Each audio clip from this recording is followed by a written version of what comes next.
One day I'm gonna be everything I wanna be. I don't let it get the most of me. One day I'm gonna be free. I wanna be everything I'm gonna be. My future right in front of me. One day I'm gonna be free. From the depths of darkness, a voice emerges. A host with a fire burning in his soul. With a heart, steel, and a spirit unbroken. He rides unto his ready to claim his throne. Amidst the chaos and the thunderous roar, insane wheels rise as a force to be reckoned with. Fueled by the power that only metal can bestow. He takes his stand, refusing to submit. Insane wheels hear his battle cry. Metal and mayhem will never die. Rituals report he pays his way. More legend in the making, day by day.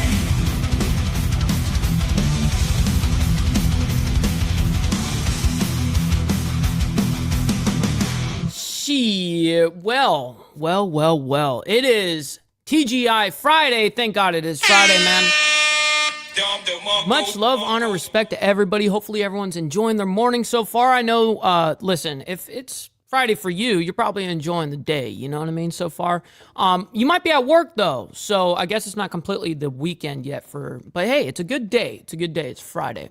So, ladies and gentlemen, we got this one written up as House passes a $9 billion in spending cuts, as well as birthright citizenship hearing. The birthright citizenship hearing we may not catch that. I was hoping that they were going to be doing this around this time. Unfortunately, they may be doing it later on in the afternoon. And then I know 2 p.m. Eastern, there's going to be a signing ceremony with Trump, which obviously we're not going to be on during that time either, but I figured that I'd let you guys know. So the first thing that we're going to get into this morning is the Epstein files. Trump directs Bondi to release grand jury records, as you guys may or may not have heard that on social media yesterday, last night especially. And then, of course, the House passes a $9 billion spending cuts package, awaits President Trump's signature. Of course, you know he's going to sign it. Then we get into Trump reacting to the House passing the $9 billion spending cuts bill. Then we go into a little bit of weird news just to keep you guys obviously updated on flying and everything that's happening around the world. Anytime I get any radical information or whatever, I definitely want to be able to show you guys. So then we're going to be moving into a new thing with liquid rules could be changing at the airport for all airports federally, right? And then last but not least, Trump invests, the big beautiful bill impacts space industry. So there's kind of a lot of shit to get through here. But ladies and gentlemen, before we get into the news segment, make sure you guys come in and hit that like button. It's the #1 metric of all of YouTube, and it's free to do so, by the way. I very much appreciate that. All your guys' contributions and help to the channel. Very much appreciate that. Listen, right here. I'm just going to be letting you guys know that we are doing members only tomorrow morning, which is Saturday, every single Saturday morning, except 2 Saturdays ago, because it was like the 5th of July, I think, and we were doing our party here. That was our one day. We made an exception to take one day off. But that's not normal for us. So we're going to be back and at it with the members-only live streams for you guys tomorrow morning. It's going to be great, 10 a.m. CST, 11 p.m. or 11 a.m. Eastern. So make sure you guys sign up to become a member, starting at $2.99 a month. We're making sure we're not breaking the bank out there with anybody, but check it out. This allows us to speak the way that we do and not cater to views or in crazy radical takes, shock value. We don't do that over here to make money. We're 100% funded by you guys, man. Follow my Instagram right here, though, at Ball Valve TV, where I post everything behind the scenes of not only my life, but as well as the show, Millennial Food Time, breaking news, all that great shit. It's a great way to get a hold of me one-on-one as well. Also, if you guys haven't joined the Discord, it's in the chat. Naomi will be throwing the link in the chat for you guys, so make sure you guys join in on that as well. And last but not least, of course, every super chat, super sticker, gifted membership signups, of course, are going to be presented live onto the show and shouted out and read, of course. But if you guys would like to skip that YouTube 30% brutal cut that they take from your hard-earned cash, we have these platforms that are going to be scrolling for the remainder of the show. And I have my phone up here where I have the, emails and stuff. So if I get anything, of course, I'll be shouting you guys out right away. We got Naomi, speaking of, dropping a 5-banger. Man, thank you so much for that, Naomi. Gifting out 5 memberships to the Breakfast Club. You're not only helping me, but you're helping everyone else in the Breakfast Club as well. So I very much appreciate that contribution. Good morning to everyone. Good to see everyone. It is a Friday morning. We got Brother Cutoff in the building. Good to see you, my man. We got Snark. Good to see you. It's been a minute. We got Rabbit of Chaos as well. Good morning. Good morning. We got Chatting with Stacks, my man. Good to see you as well, man. Hopefully you're enjoying your morning. And if you guys haven't gone over and subscribed to Chatting with Stacks, you guys got to go check out his show, man. It's a great show. We got Brother Steve Easy, my man. Good to see you as well. Good morning. And we are making our way up. We got Gary up at the building, as well as Off Grid and Brother Code TV. He's been, super busy lately, but we got Code saying Mike Ball in chat. Have a great show. Can't stay busy with the grandkids. God bless. Well, thank you, kind sir, for letting us know and hanging out with us. Whether you guys can be in here the entire time, or if you guys are here for 2 minutes, man, I'm equally as honored. We got Papa Penguin. Good morning to you. We got Kitty over there. Afternoon to you over there in the UK. Good to see you as well. We got Rebecca up there in Canada, as well as Path Killer. Much love, honor, and respect to you, kind sir. Good to see you. And we're making our way. We got Brothers Carney's Ride, my man. If you guys haven't gone over there and subscribed as well, make sure you guys go over to Carney's Ride. He's a great dude. And I believe he's live right now. So we got Mount High as well. We got our left-handed tobacco ready on deck. We're ready to go. You know what I mean? And we got Frank, my man, good to see you. Good to see you. All right, ladies and gentlemen, let's go ahead and get into the gnarliness of today. First, we're going to start with Epstein files. Trump directs Bondi, which is Pam Bondi, the Attorney General, to release grand jury records. Let's check it out. Back and alive now. I'm Austin Westfall. A live look at the White House, where it's just past 10:30 in the nation's capital. All right, let's get the latest on Epstein, the situation that continues to unfold. We do know that the Wall Street Journal released some exclusive reporting today, and President Trump responding to that reporting with this on Truth Social. I don't think I've even seen this post. I saw the other shit, but I haven't seen this one. Interesting. So we're going to find out this one together. He says the Wall Street Journal and Rupert Murdoch personally were warned directly by President Donald J. Trump that the supposed letter they printed by President Trump to Epstein was a fake. And if they print it, they'll be sued. Mr. Murdoch stated that he would take care of it, but obviously did not have the power to do so. Okay. So this is regarding him being accused of being on top of or on some like list. Not the list, but let me see what they called it as. Defamatory story. Trump denies report he sent Jeffrey Epstein body birthday letter. That's the claim about some birthday letter or whatever. Wall Street Journal, Emma Tucker was told directly by Caroline Leavitt and the president and by President Trump that the letter was a fake. But Emma Tucker didn't want to hear that.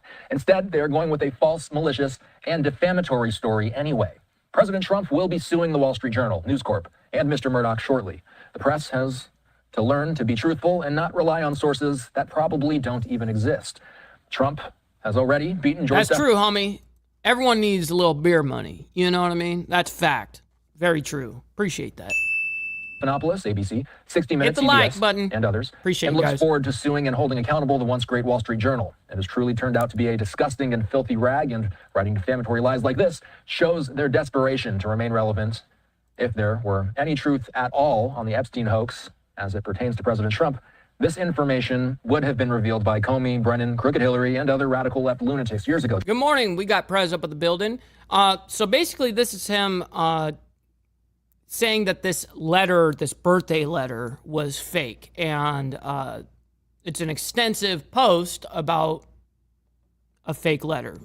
So That's really it. Trump says on Truth Social. And I guess he's finishes going by to sue the Wall Street Journal or something like that. saying it certainly would not have sat in a file waiting for Trump to have won 3 elections. This is yet another example of fake news. The president posting all of this on Truth Social, following it up with, based on the ridiculous amount of... This is what we saw yesterday. Well, what I saw yesterday on social media.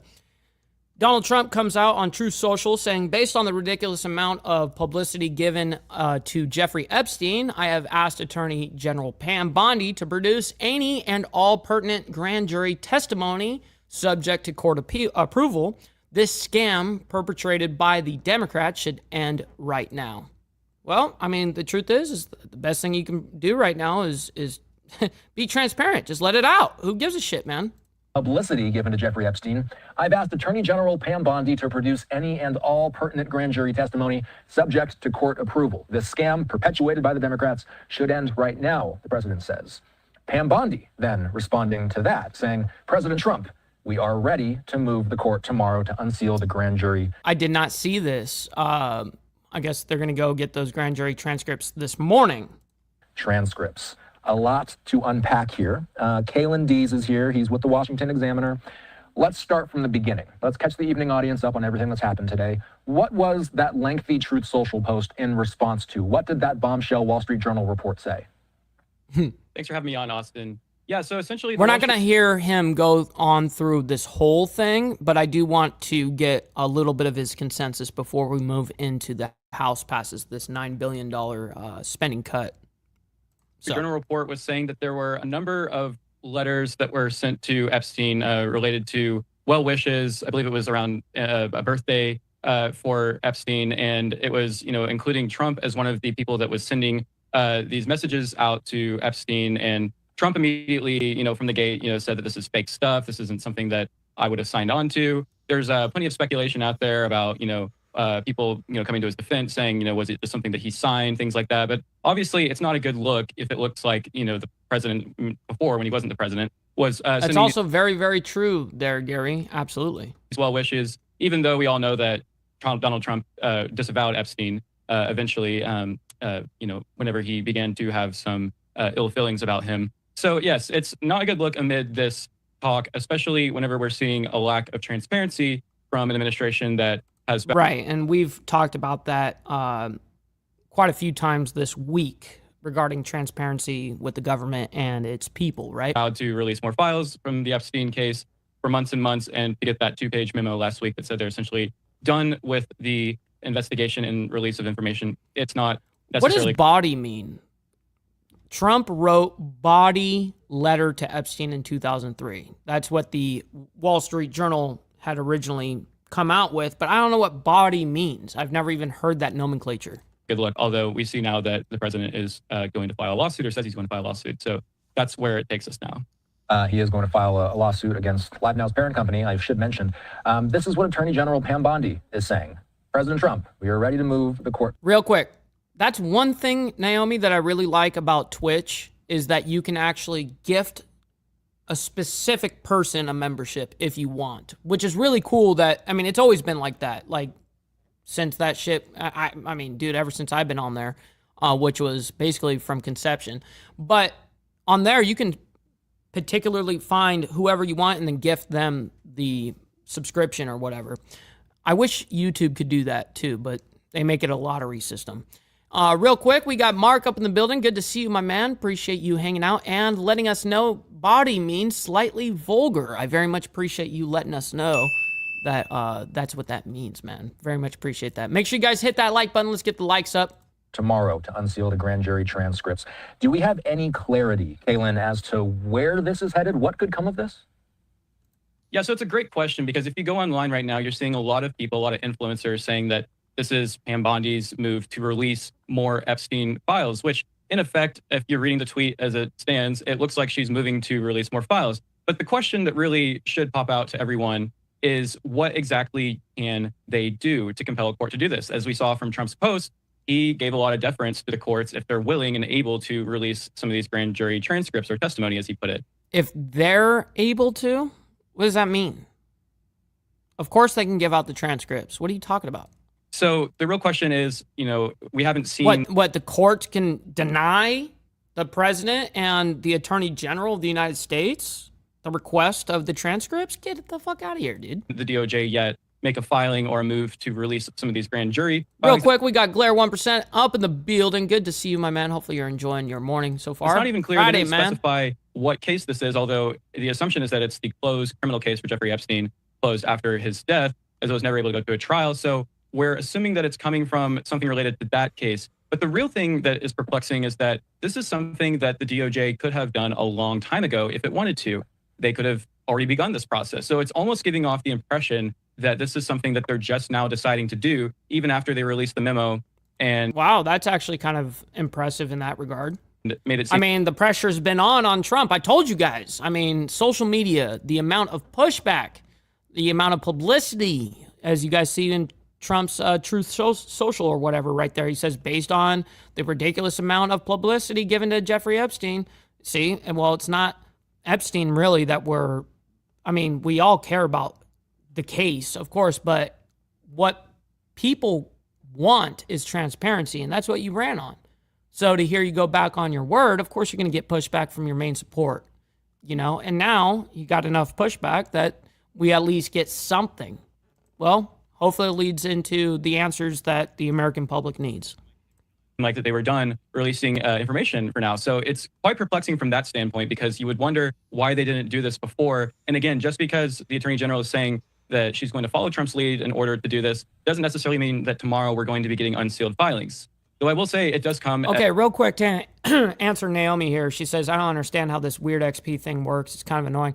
All right, so the more that you engage with the whatever community leaderboard, the more you comment and the more you donate, the more engaging that you are. I believe that donations count for like more experience, so that you'll have more, and it resets every stream. By the way, that's how that works. But it's not like a thing that stays for a month or whatever. It's per stream. Whoever's engaging the most, donating the most, stuff like that. Anyways, as people have been saying, from our reporting last week, we got Alan Dershowitz to say that this was not a DOJ problem, that it was a judge problem. So it seems like there's a little bit of a bend toward that narrative, at least coming from the White House.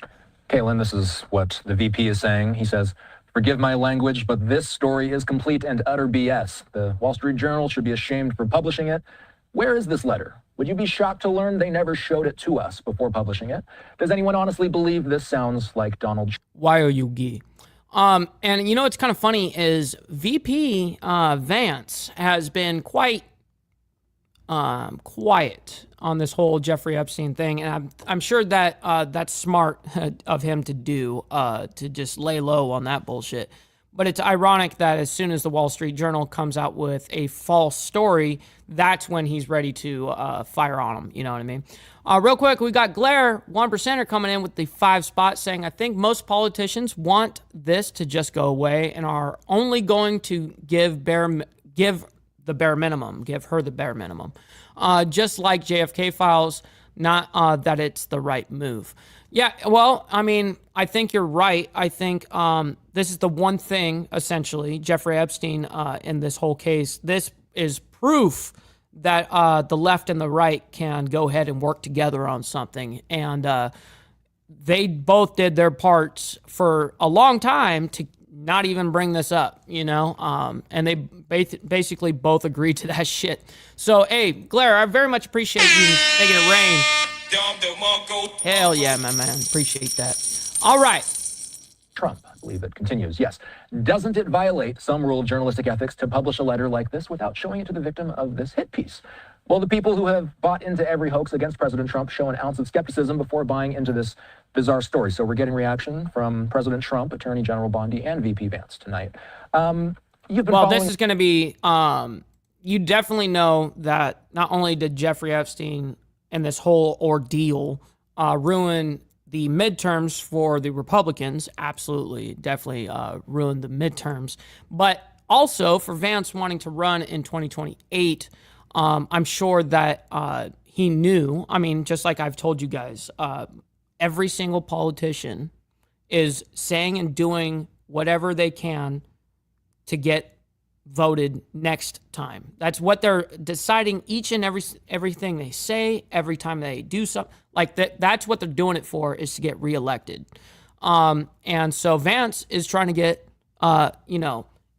into that next spot. Of course, he's going to not say much, like what Trump has done. He doesn't have to cater to anybody. This story now, as have we. Does it feel like it's actually possible to quench the appetite for more Epstein information that's out there? Well, if you take a look at what has been said and done. Brother Beezer, good morning, kind sir, down there in South Florida. Good to see you. With this case, all we know at this point is that there are still sealed filings out there from both civil and criminal cases, and sealed filings in the Ghislaine Maxwell case, which I would argue is going to be a difficult one to pry open, at least while she is still going through her appeals. So we know that there is some information related to this. We also know that there's apparently a vault out there containing thousands of FBI-related documents surrounding the Epstein case. And they very well could be, Mark. They very well could be. And also, we've heard from it's court all testimony over the speculation years that some of until the it comes evidence out that was being looked into at Epstein's properties also went missing. So there's a whole sort of cornucopia of possible information that's still... Right. So, I mean, right now, like I just said, it's all speculation. All right, so we're going to move on into the next story. The House passes a $9 billion spending cuts package, and it awaits President Trump's signature.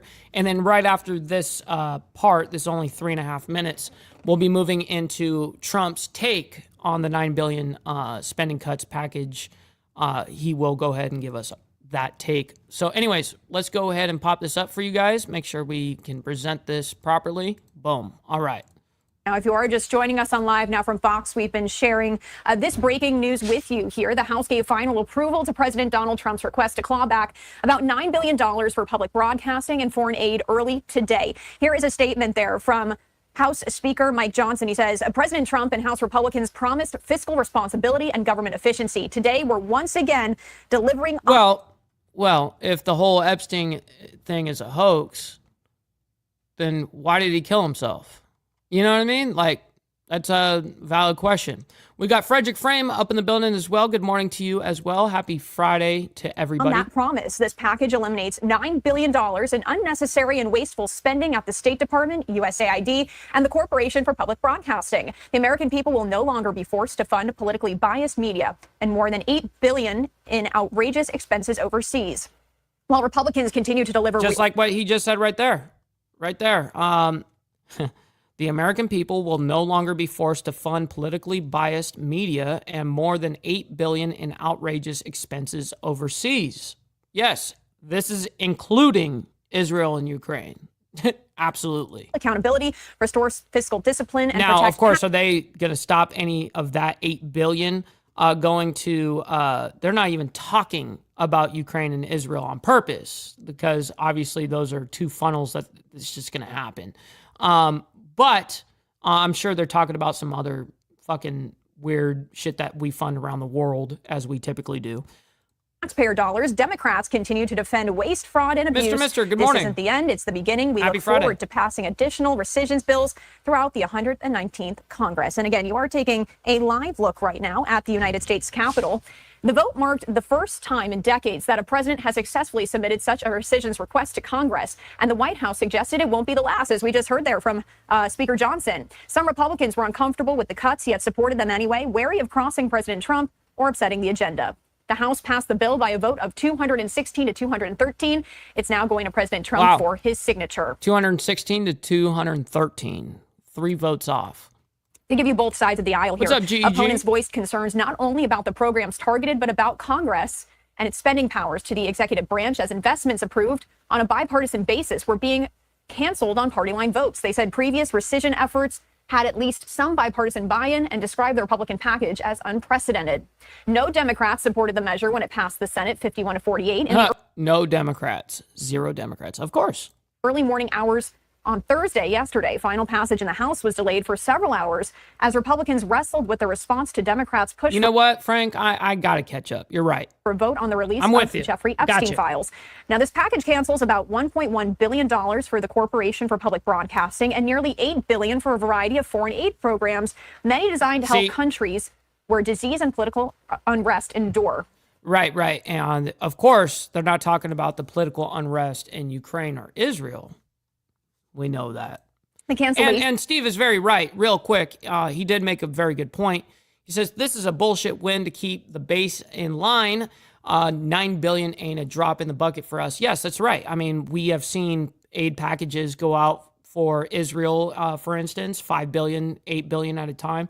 And those are just one shot, not like per year. You're right. $9 billion ain't shit in the grand scheme of things. So I think you're right about that. But, I think that we should stop funding as much as possible to other countries and regarding their political fucked upness. Who gives a shit? Why are we funding it in the first place? Of $1.1 billion for the CPB represents the full amount it is due to receive during the next 2 budget years. The White House says the public media system is politically biased and an unnecessary expense. The corporation distributes more than 2/3 of the money What's up, to Todd? more than Good morning. 1,500 locally operated public television and radio stations, with much of the remainder assigned to the National Public Radio and the Public Broadcasting Service to support national programming. Democrats were unsuccessful in restoring the funding in the Senate. Lawmakers with large rural constituencies voiced particular concern about what the cuts to public broadcasting could mean for some local public And stations Dragon Classy, good to see you. Hopefully you're enjoying your morning so far. in their state. So once again, bringing you this news that happened very early this morning here. Congress now sending this $9 billion spending cuts package to President Trump's desk. We'll keep an eye on that. And of course, Trump is going to sign it. Of course. All right, so let's go ahead and get a little bit of Trump's take here. He has a react. This segment is approximately 3.5 minutes. Let's go ahead and present that for you guys.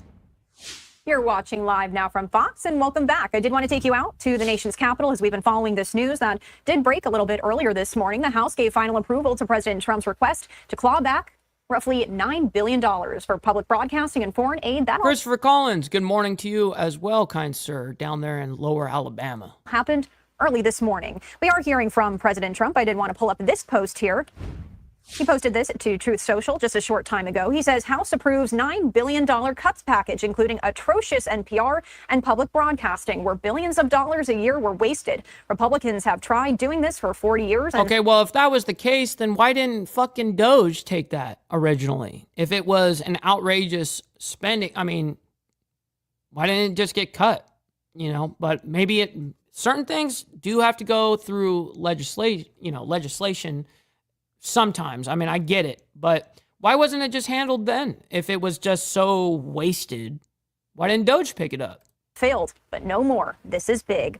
We're also hearing right now from House Speaker Mike Johnson. Here's what he had to say. President Trump and House Republicans promised We heard this part. The first time in decades that a president has successfully submitted such a rescissions request to Congress. And the White House suggested it won't be the last, as we just heard there from Speaker Johnson. Some Republicans were uncomfortable with the cuts, yet supported them anyways. The House passed the bill by a vote of 216 to 213. It now goes to President Trump very for true, his signature. Mark. Opponents voiced concerns not only about the program Gunpowder Nitro, good to see you as well. Hopefully you're enjoying your Friday morning. targeted, but about Congress ceding its spending powers to the executive branch as investments approved on a bipartisan basis were being subsequently canceled on party line votes. They said previous rescission efforts had at least some bipartisan buy-in and described the Republican package as You're 100% right about that. PBS, NBC, CNN, MSNBC, all these fucking pieces of shit outlets. unprecedented. No Democrats supported the measure when it passed the Senate. Good morning, Finding Dory. Good morning. In an early vote on Thursday. Final passage in the House was delayed for several hours as Republicans wrestled with their response to Democrats' push for a vote on the release of Jeffrey Epstein files. The package cancels about $1.1 billion for the Corporation for Public Broadcasting and nearly $8 billion for a variety of foreign aid programs, many designed to help countries where drought, disease, and political unrest endure.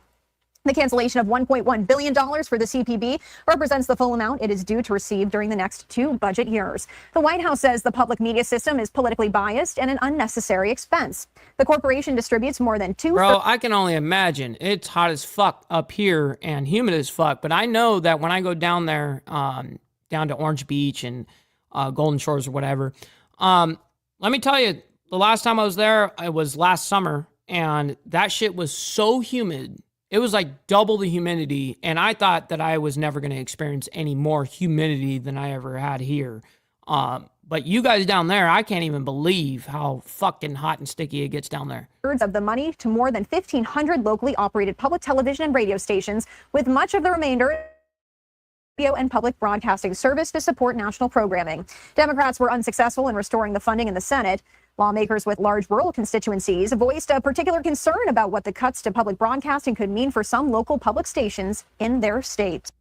Well, see, and Claire brings up the government shouldn't be giving money to radio or TV. That's what commies and socialists do. You're absolutely right.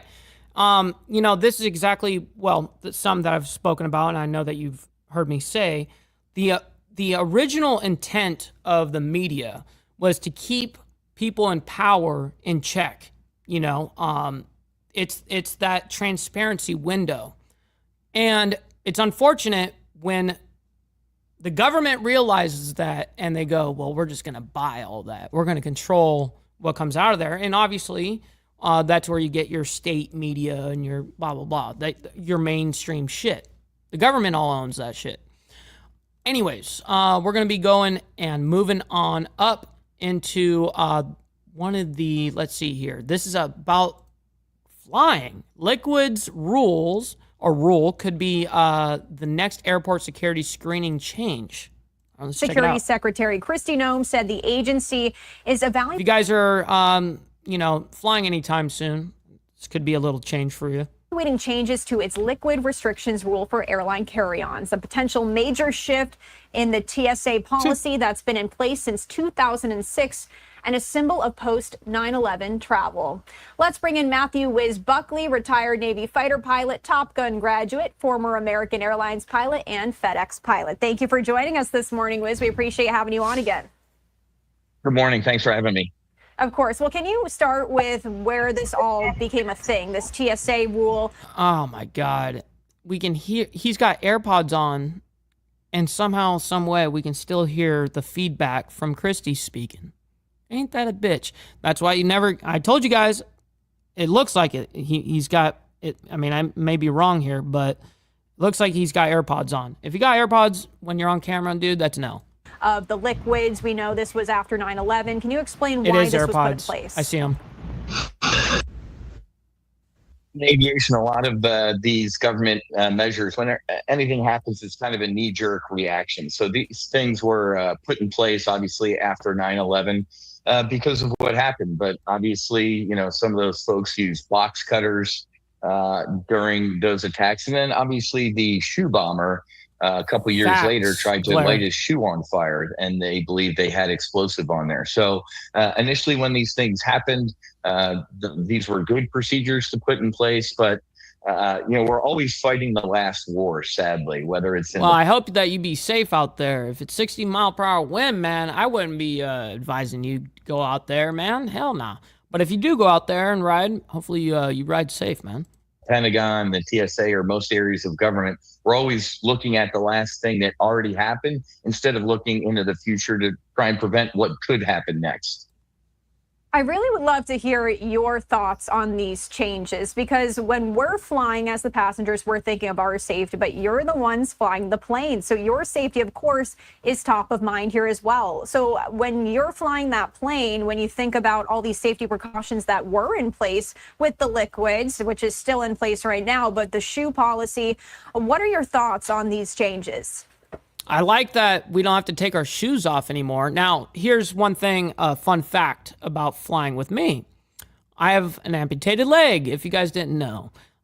So what's funny is every time that I go through the, TSA and all that shit, I don't have to take off any, I mean, they make you take off your belt, your metal, all the metal shit, right? But I don't have to take off my shoes because I'm amputated. And they can't force me to take off my leg because people ask me that. Like, can they take off your leg and check it? I'm like, no, that's illegal. That's my body part. That's like that's my being. It's not too, you know what I mean? So they can only swab it, which they do every single time. So I'll go through, put the hands in the air, get scanned or whatever, and then I'll walk through, and then I'll instantly go off to the side because I know that I'm getting searched. That's the way it goes. But what's cool about it is I don't have to wait for shit. So once I'm able to go right through TSA quickly, I'm able to be the very first to board on the plane. And yeah, awesome. What the fuck? When did you lose your leg, cut? Yeah, exactly, bro. No, see, no one knew that fact.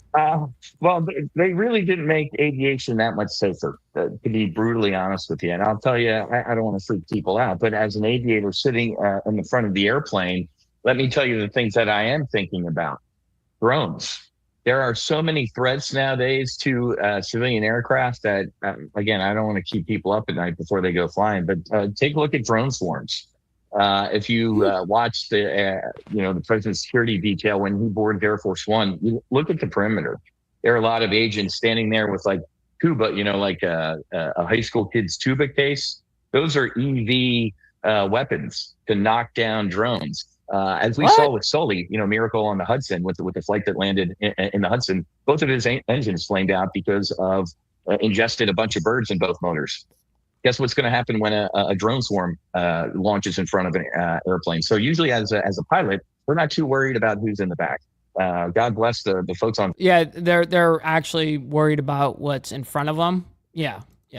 Flight 97 as they should in Pennsylvania and Todd Beamer and Let's Roll. We know that if there's anything going on in the back, Americans aren't going to stand up for it. Yeah, I'm sure you've seen as well as I have some of these videos of people who get up and try and storm the cockpit or who are acting a little crazy. The passengers end up saying, no, we're not going to let this happen. So sadly, as a pilot in the front seat, we're looking outside the window at all these potential threats. Yeah, and staying on the topic of technology, you were just mentioning drones. We do know that TSA officials, we've been hearing from officials, they're saying that the reason that you can keep your shoes on now is because the technology has become so advanced. Yeah, dude. I actually see, I don't know if you guys have actually seen your guys' scan when you guys go through that metal detector and you put your hands up like this and it does that whole circle scan on you. Every time, because I'm always pulled to the side and actually physically searched. Well, I mean, they're not going into my pockets and shit, but they're sitting there fucking, you got to make sure you got to have everything out and they're scanning you and all this shit with a hand wand or whatever.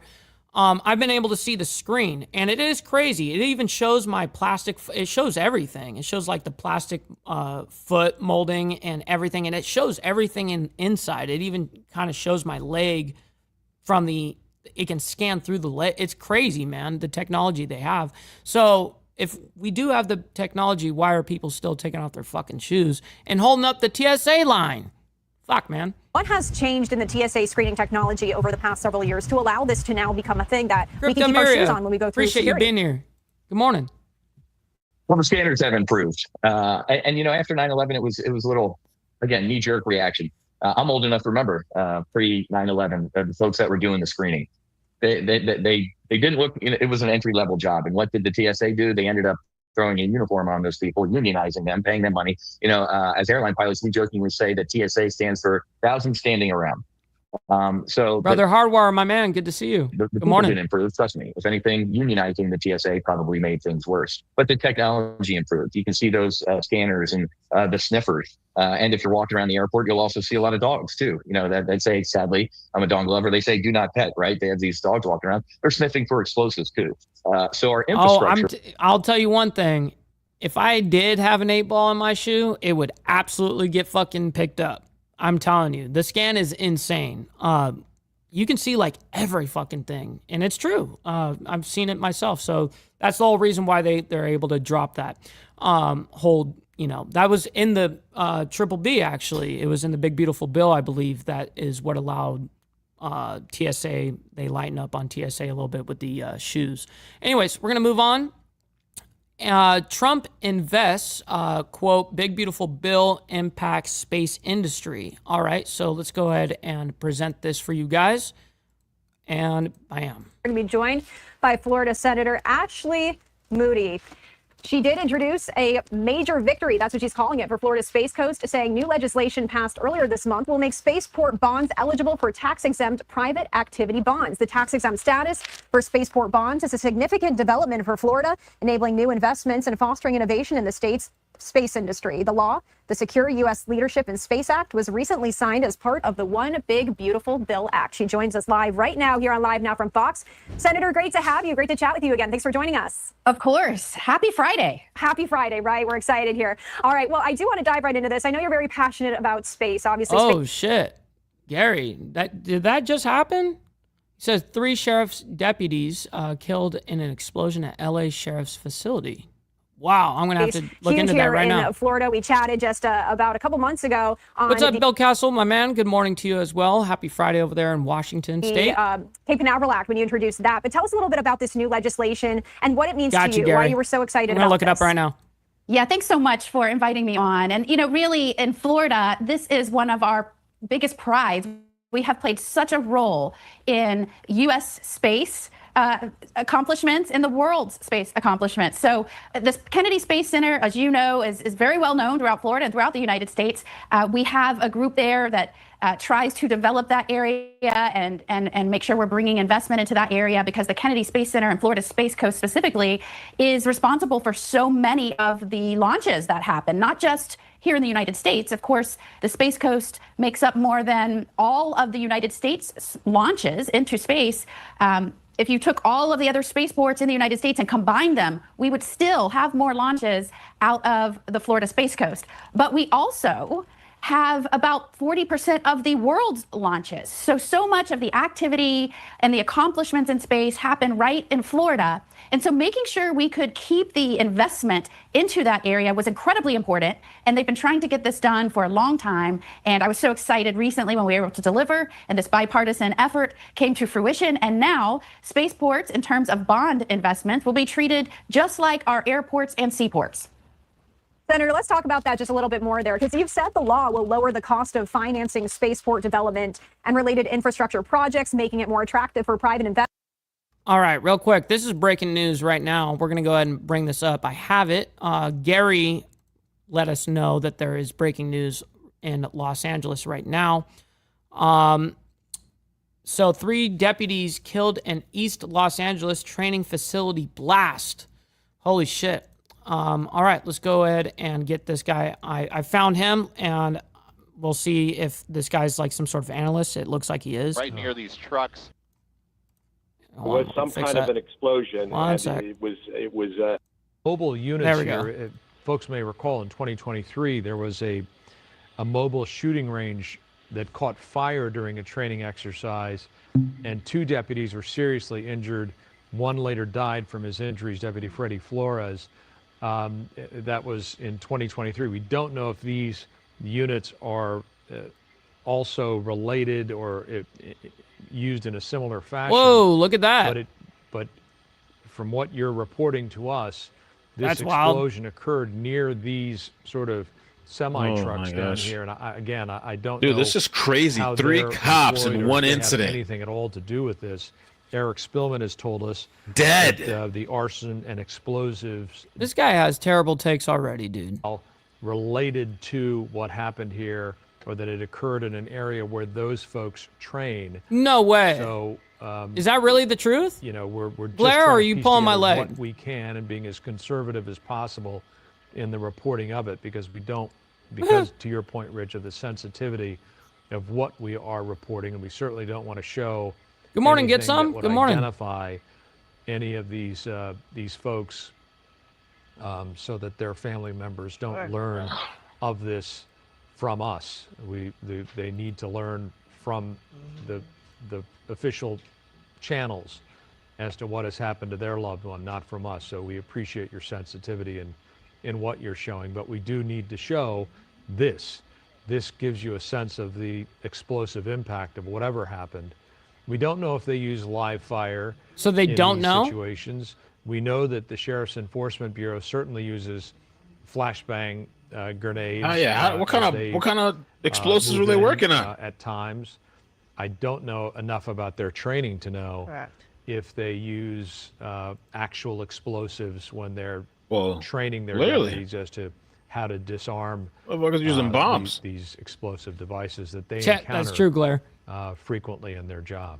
the training so necessary, and the fact that you were mentioning what we're looking at now is so sensitive. Yeah, no because of kidding, how Mark. fresh it is. If you're just Shit, tuning they were in, always hiring, this call granted, came though. in at 7:27 this morning. That's just over 1 hour ago.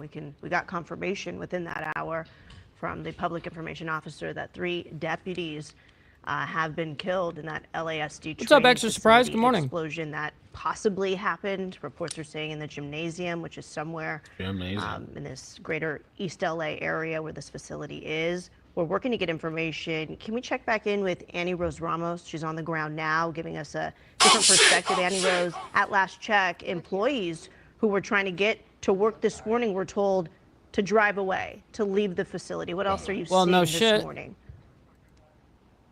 Well, how do they not know? I just don't understand that. How do they not know?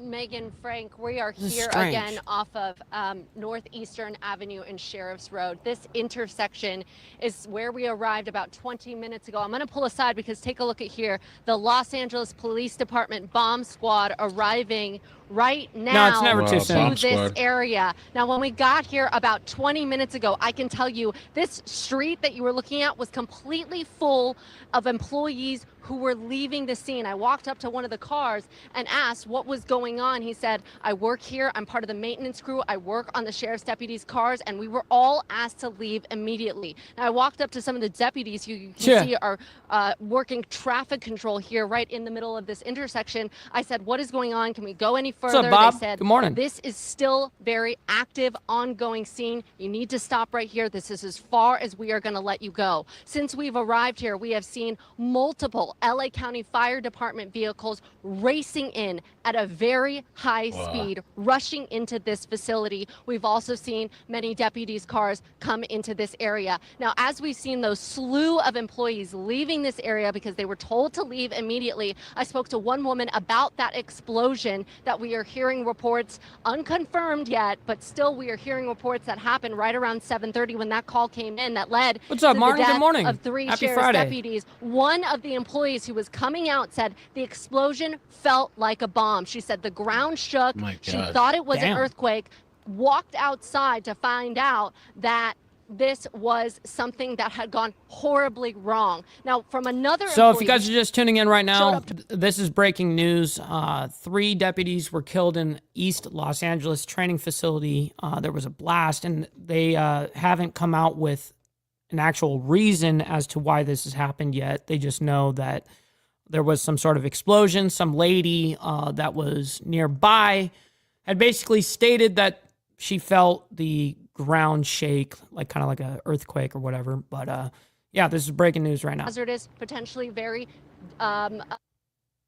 Oops, that was my that fault. we have seen, unfortunately, lead to this deadly incident that has happened here. Now, I've asked, and I've just called the spokesperson for the Sheriff's Department, who says it is, in one word, they are still trying to figure everything out. I can best describe this as being a little chaotic right now. I mean, they are trying to figure out when the next press conference, when there's going to be one. When I asked one of the deputies that you're looking at right here in the middle of the What's intersection, up, Mama who's Iron Ranger? guiding Hopefully you're enjoying your Friday morning so far. entrance to where all of this happened, he said it's a little chaotic right now. Just bear with us, and it is completely understandable because of what this department has just gone through within the past hour. Guys, back to you. Annie Rose, I just want to circle back to the beginning here of what you were showing us a moment ago. Was that an LAPD bomb squad truck that was going into the facility?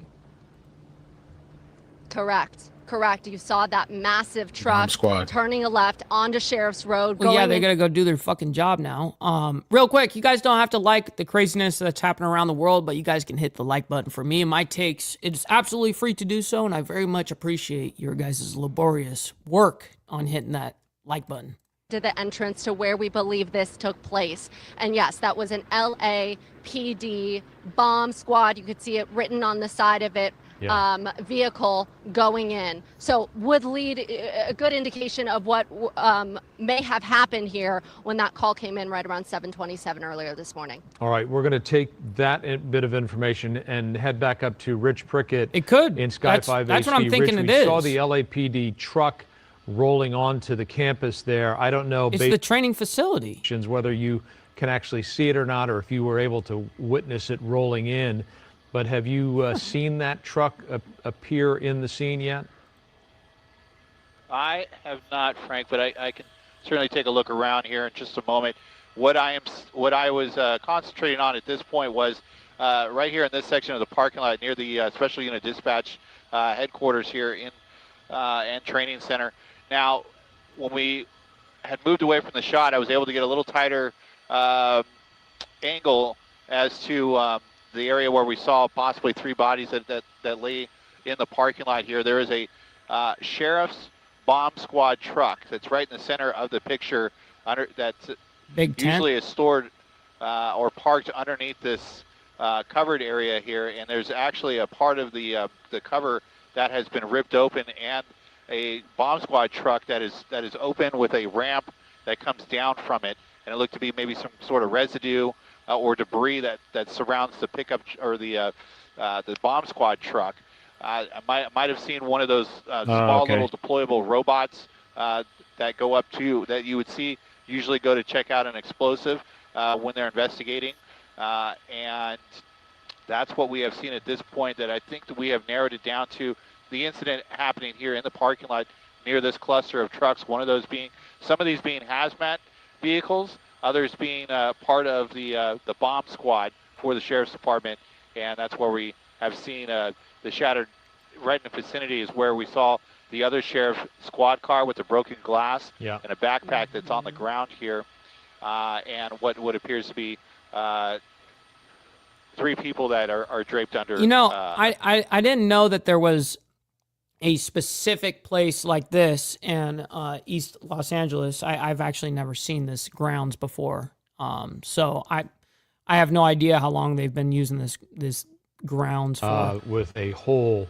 A gaping hole in the top there, and what's up, wild card? Just below Happy it Friday, my is man. what Rich is speaking of. The doors are open there, and just beyond, around the corner from that, a second ago, we could also see one of those trailers that are brought in. Often, when they take an explosive device, they put it inside a containment device for transport, and I don't know if that.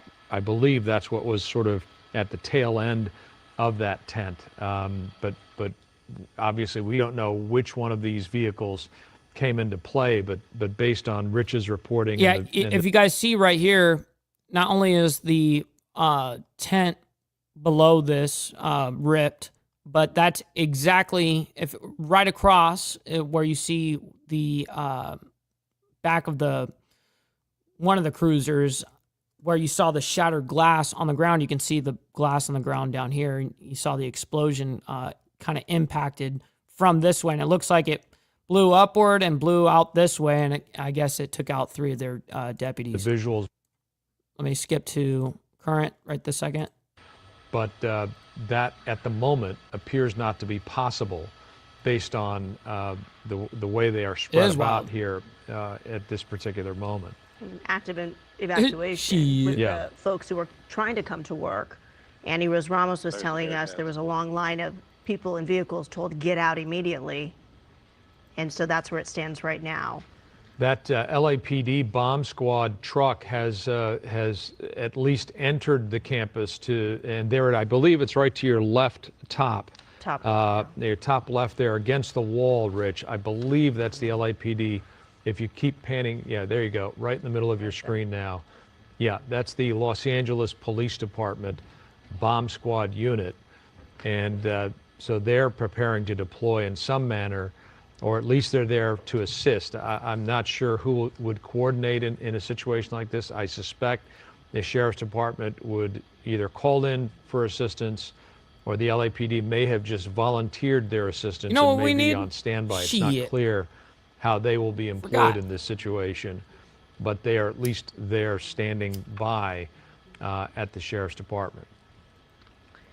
We have Eric Spillman ready for us to go live now to give us an update. Eric, we know that you are now on the ground. We were on the phone with you earlier. Cars moving very quickly behind you. What are you seeing?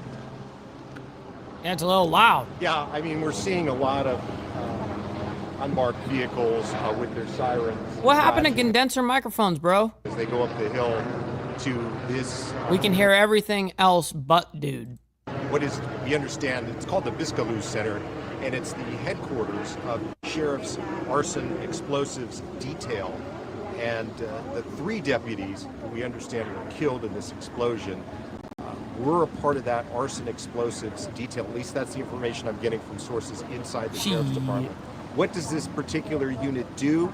Well, they're responsible, a very specialized unit. They're responsible for any kind of suspicious packages, dealing with those. They're also responsible for clearing. My man Carney's Ride dropping a gift of membership. My man, very much appreciate you, by the way.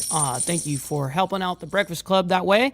And also, I have the raid set up because Carney's Ride is live right now. So make sure you guys stick around, and we're going to be raiding him here in a little bit. So anyways, make sure you guys hit the like button as well.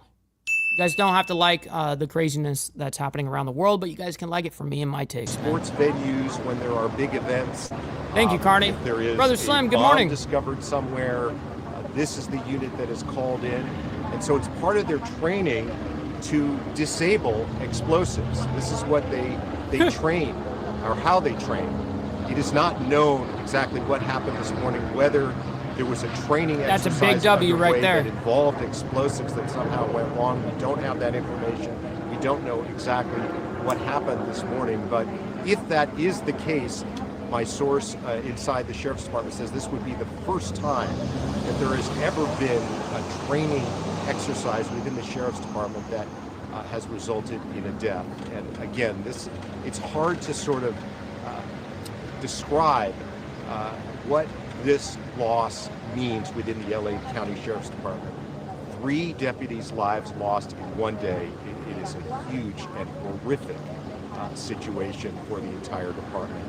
We're hoping to get more information here. We'll let you know as soon as we do. And of course, when we figure out what the cause of this explosion is, of course, I'll be giving you guys that update. You know what I mean? I'm sure that'll be something that we discuss tomorrow morning. One of the things where they come out with whatever type of information, I'll let you guys know it.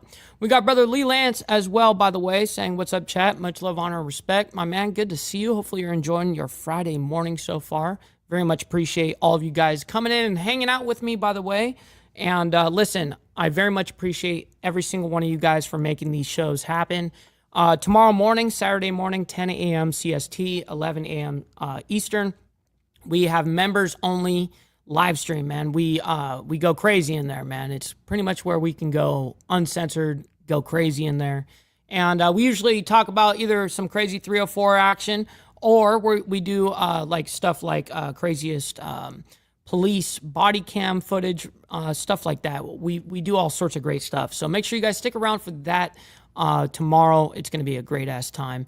And as well as we're going to be rating our buddy Carney's Ride. Make sure you guys go over there and hit the subscribe button over there and hit the like button over there as well. Helps out all of us, you know what I mean? We're a good, happy family over here. So, ladies and gentlemen, until tomorrow morning for more of the world's madness, I always appreciate your guys' contributions to the channel and engagement. And listen, we'll be back tomorrow morning. With that, God bless everyone. We'll talk to you guys very soon. Much love. From the depths of darkness, a voice emerges, a host with a fire burning in his soul. With a heart, steel, and a spirit unbroken, he rides on 2 wheels, ready to claim his throne. Amidst the chaos and the thunderous roar, insane wheels rise as a force to be reckoned.